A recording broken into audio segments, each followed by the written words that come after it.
Hello mga idol! Bago tayo magpatuloy sa kwento ni Yuseong ay mag-shoutout muna tayo. Shoutout po sa iyo Idol Jerry Morato, shoutout po sa iyo Idol Michael Infante ng Lawang Northern Samar, shoutout po sa iyo Idol Jason Del Lova pati kay Miss Jennifer Besana Yobet ng Rojas City Capiz, shoutout po sa iyo Idol Crit Dial Magtatayaw, at shoutout po sa iyo Idol Jepoy Avila. Maraming salamat sa patuloy na pagsuporta mga idol. Sa pagpapatuloy, 30 minutes bago pa ang nangyaring labanan, habang papunta ang grupo ni Yuseong sa Senado para kaharapin ng monghe, sinabi ni Bong Deola na ang monghe ay isang tuso na bastardo. Kapag nag-umpisa ng kalabanin ni Yuseong ang monghe na iyon ay panigurado na ang target nito ay ang mga sandata ni Yuseong tulad ng ginawa ni Honamdo. Tinanong naman ni Yuseong kung bakit ang sandata niya ang puntirya ng mga iyon, ano naman ang rason, nakangiti na sinabi ni Bong Deola na alam naman ng lahat pati ng mga alagang mga aso ng mga ito na mas lalong lumalakas si Yuseong kapag mas marami itong mga sandata. Nagtataka na lang si Yuseong kung anong aso ang pinagsasabi ni Bong Deola, kung tinuturing ba ni Bong Deola na katumbas ng mga aso ang mga shadow hand. Dagdag pa ni Bong Deola na malamang na alam din ng monghe na mas madali ang pagdisarma sa iyo kapag mas marami ang hawak mo na sandata, kaya tinanong ni Bong Deola kung ilang sandata ang nasira o nawala kay Yuseong sa pakikipaglaban kay Honamdo. Ayon naman kay Yuseong na halos nagamit na niya ang karamihan sa mga sandata na ito mula pa noong pananakop nila Mamoru Miyamoto, ngunit mayroon pa rin siyang natitira dito na sapat na para magamit niya pa ang teknik na 10-weapon demon style. Sinabi naman ni Bong Deola na kung ganoon ay itago na lang ni Yuseong ito at gamitin kapag kinakailangan na talaga. Ang mga matatalinong mga kalaban ay inaasahan na ang mga obvious na galaw. Kaya dapat ay maglunsad si Yuseong ng isang pag-atake na hindi pa alam ng monghe, isang pag-atake na hindi niya inaasahan, kaya tanggapin ni Yuseong ang punyal na ito, nilagyan niya ng maraming lason ng arak na ito, kaya siguradong lubos na nakamamatay ito. Tuluyan ang kinuha ni Yuseong ang punyal at sa paghawak niya dito ay may lumabas na notification kung saan ay may bagong kakayahan siyang na-unlock. Ang kakayahan na ito ay ang tinatawag na concealed weapons o nakatagong sandata. Sinabi ni Yuseong na hindi siya bihasa sa ganitong kakayahan, kaya may posibilidad na madaling malaman ng monghe ito. Ayon naman kay Bong Deola na ang kailangan mo lang gawin ay alamin ang tamang oras para gamitin ito. Sinabi naman ni Yuseong na ang ibig niya sabihin na kung kailangan niya ba mag-isip kung kailan ito gagamitin. Ayon naman kay Bong Deola na obvious naman kung kailan dapat ni Yuseong gamitin ang punyal na ito. Napapataas na lang ng kilay si Yuseong at napapatanong kung talaga bang obvious kung kailan niya dapat gamitin ito. Kaya wala na si Yuseong magawa kundi tanungin si Bong Deola kung obvious na kailan niya dapat gamitin ito. Nakangiti naman na sinabi ni Bong Deola na ito ay ang oras kung kailan mawala sa kamay ni Yuseong ang mga sandata niya.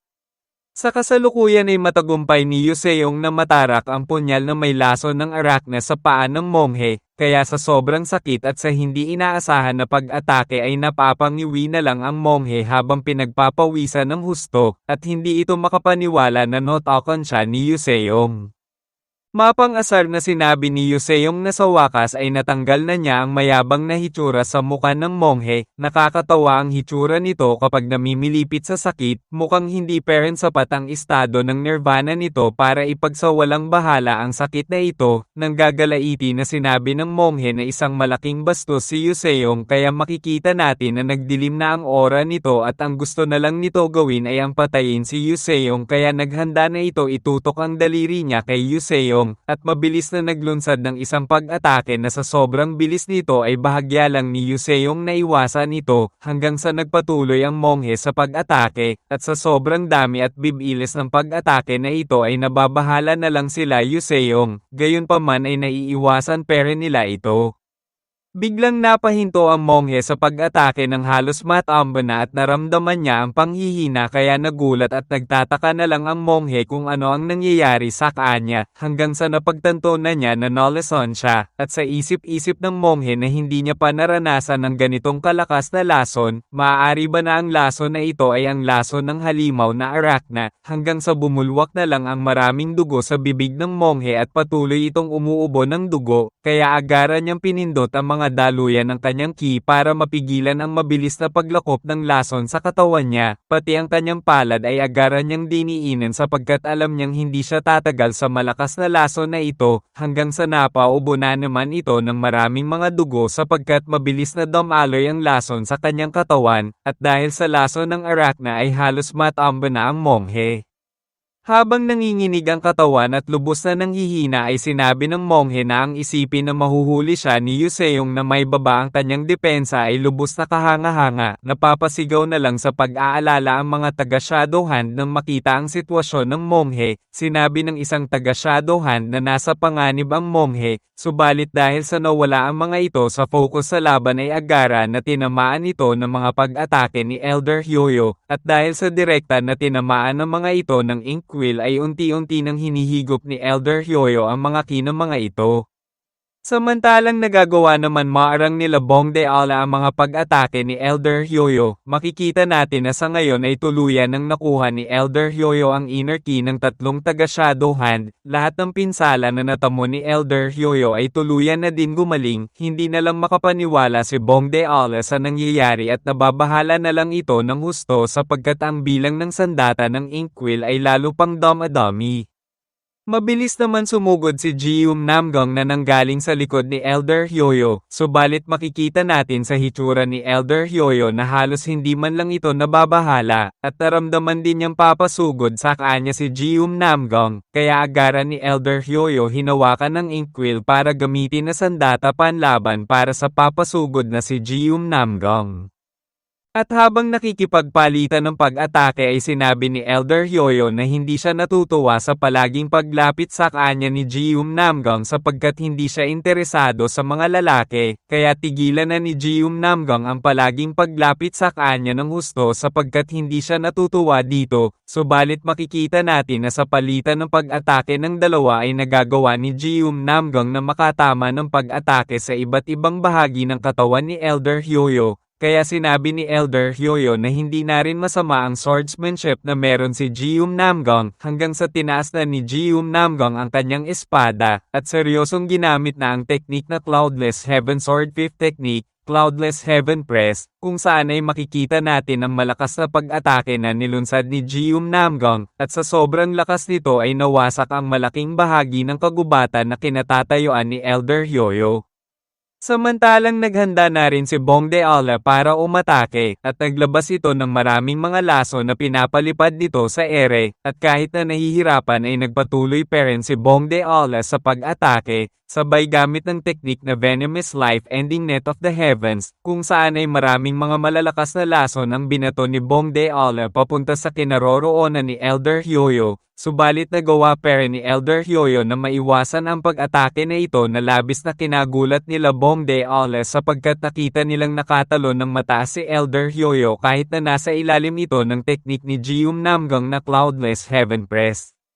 Habang nasa ere ay sinabi ni Elder Hyoyo na si Bongdeala at ang Heavenly Oracle ay may magkaparehas na kapangyarihan, kung si Bongdeala ba ang disipulo ng Heavenly Oracle. Patuloy naman na naiinis si Bongdeala sapagkat hindi tumama ang kanyang pag-atake dito, samantalang mabilis na naglunsad ng maraming pag-atake si Elder Hyoyo at binato nito ang mga inkwell papunta kala Bongdeala habang sinasabi na hindi man niya nanakaw ang kapangyarihan ni Chancellor Bongnam. Kaya ang kapangyarihan na lang ni Bongdeala ang nanakawin niya. Mabilis naman na hamarang si Bongdeala sa kinaroroonan ni Jium Namgong para protektahan ito, na labis naman na kinagulat at pinagtaka ni Jium Namgong ang ginagawa ni Bongdeala, kaya agaran na hinawakan ni Jium Namgong si Bongdeala sa damit, na kinagulat naman ni Bongdeala ito, at nagawa ng dalawa na maiwasan ang pag-atake na nilunsad ni Elder Hyoyo sa pamamagitan ng pagtalon paatros.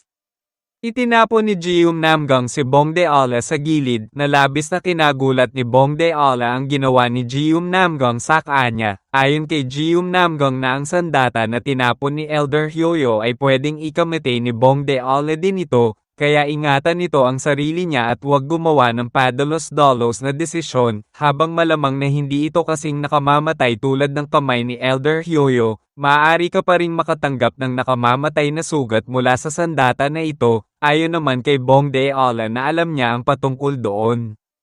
Ngunit mas maigi na iyon kaysa hayaan si Elder Hyoyo na manako ang kapangyarihan ni Jeum Namgung. Napatahimik na lang si Jeum Namgung sa mga sinabi ni Bongde Ola sa kanya, kaya sinabi ni Jeum Namgung na kung ganoon ay mag-isip sila ng ibang paraan para makalaban kay Elder Hyoyo. Kailangan nating gumawa ng mga marahas na hakbang. Nagtataka naman si Bongde Ola na kung anong paraan ang iniisip ni Jeum Namgung, hanggang sa sinabi ni Jeum Namgung na lagyan ni Bongde Ola ang katawan niya ng hindi masyadong nakamamatay na laso ng Arachna. Sa ganoon paraan ay hindi siya mahuhulog sa kamay ng teknik ni Elder Hyoyo na paghigop ng kapangyarihan at magbibigay ito sa kanya ng pagkakataon na makalaban ng malapitan dito nang walang iniisip na pangamba.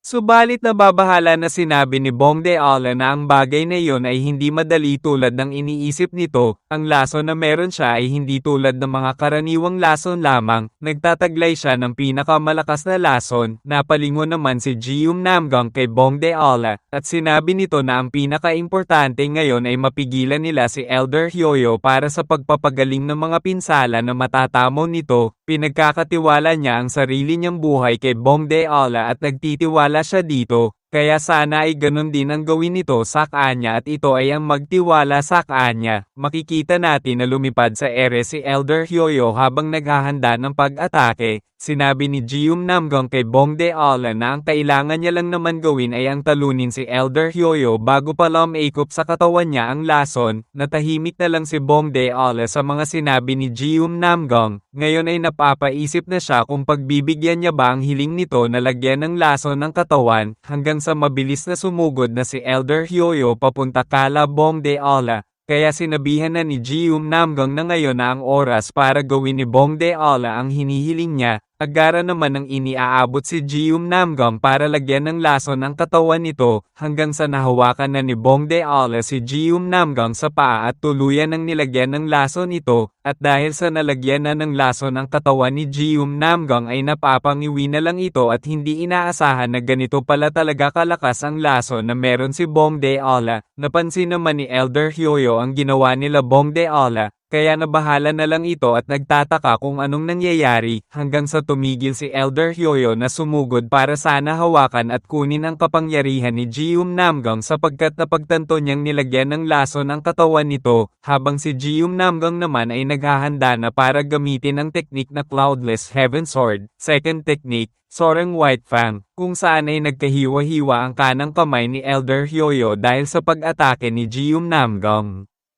At sa lakas ng pag-atake na ito ay nawasak ang buong parte ng kanang kamay ni Elder Hyoyo pati na rin ang ibang bilog na inkwell, kaya dahil sa nangyaring iyon ay napapamura na lang si Elder Hyoyo at ramdam niya ang sakit.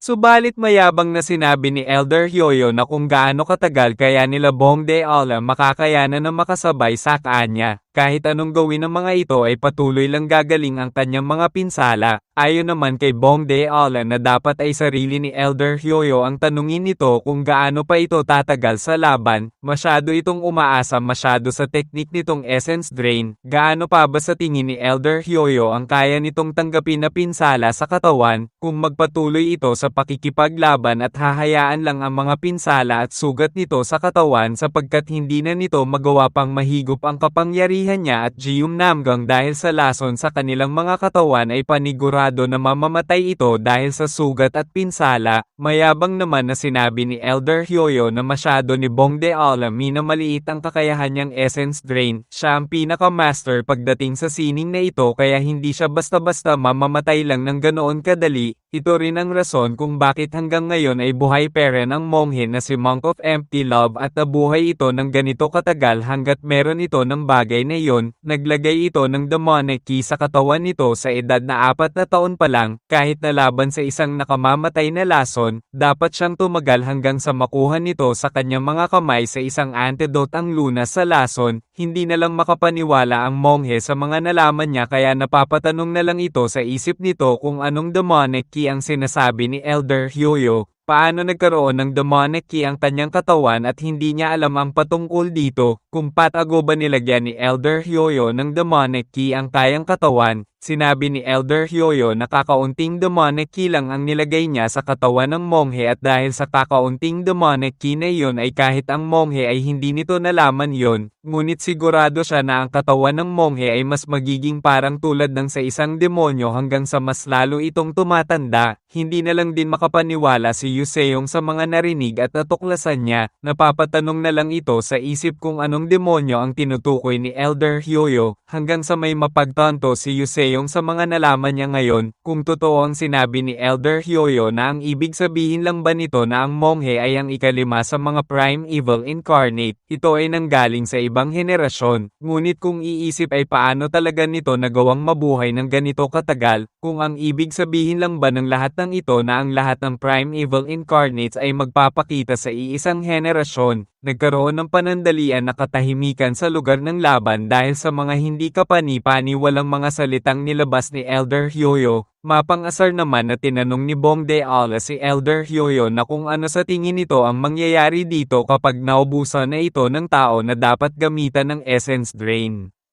Kahit na si Elder Hyoyo o ang bastardong monghe, ang katawan ng isang tao ay paniguradong mamamatay din sa huli dahil sa pinsala.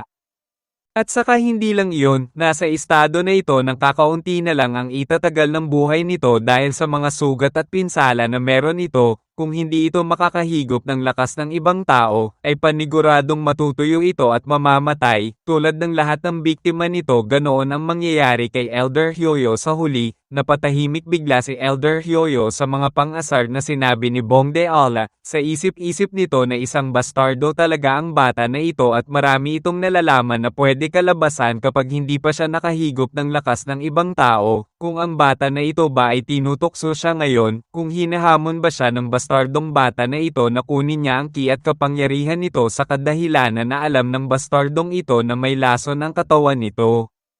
Nakangiti naman na sinabi ni Elder Hyoyo na mukhang masyado malaki ang tiwala ni Bongde Ala sa sarili nito, sa isip-isip ni Elder Hyoyo na isang inutil ang bata na ito, ang akala siguro nito ay mauuto siya nito, alam niya na ang plano nito na asarin siya para mapilitan siyang higupin ang lakas nito, hanggang sa mabilis na sumugod si Jium Namgang na manggagaling sa likod ni Elder Hyoyo. Gayunpaman ay alam na ni Elder Hyoyo ito at inaasahan na niya ang gagawin nito. Kaya sa pag-atake ni Jium Namgang ay ang tinamaan lang nito ay ang after image ni Elder Hyoyo na labis na kinagulat ni Jium Namgang, hanggang sa mabilis na sumugod si Elder Hyoyo papunta sa kinaroroonan nila Soso at Ryohecho habang sa isip-isip nito na kung ang akala ba ni Bongde Ala na mahuhulog siya sa isang pambata na pang-uuto, na bahala naman si Ryohecho at Soso nang makita na papalapit na sa kanila si Elder Hyoyo, sa isip-isip ni Elder Hyoyo na ang dalawang babae na ito ay talagang pinakamagandang babae sa henerasyon na ito, kaya magpasalamat ang mga ito sapagkat dahil sa kagandahan ng mga ito ay hahayaan niya ang mga ito mabuhay sapagkat paglalaroan niya pa ang dalawang ito pagkatapos ng labanan dito. Hindi na lang makapaniwala sila Soso at Ryohecho nang makita na lumagpas sa kanila si Elder Hyoyo, hanggang sa nabahala na lang si Yuseong sapagkat nasa likod na niya si Elder Hyoyo at siya pala ang target nito para gamitan ng essence drain. Sa isip-isip ni Elder Hyoyo na ito na lang na bastardong mayabang at masakit sa mata tignan ang kanyang papatayin at hihigupin ng lakas, napapalaki na lang si Yuseong ng mata sapagkat alam niya na hindi na siya makakaiwas pa, hanggang sa matagumpay ni Elder Hyoyo na mahawakan sa muka si Yuseong, at nag-umpisa ng gamitin ang kayang teknik na essence drain dito para mabalik at mapagaling ang mga natamo niyang pinsala. Tumatawa na sinabi ni Elder Hyoyo kay Yuseong na salamat sa masarap na pagkain kaya ngayon ay mamatay na ito. Subalit habang hinihigop ang lakas ni Yuseong ay biglang napaisip si Elder Hyoyo at sa tingin niya na parang may mali sa nangyayari.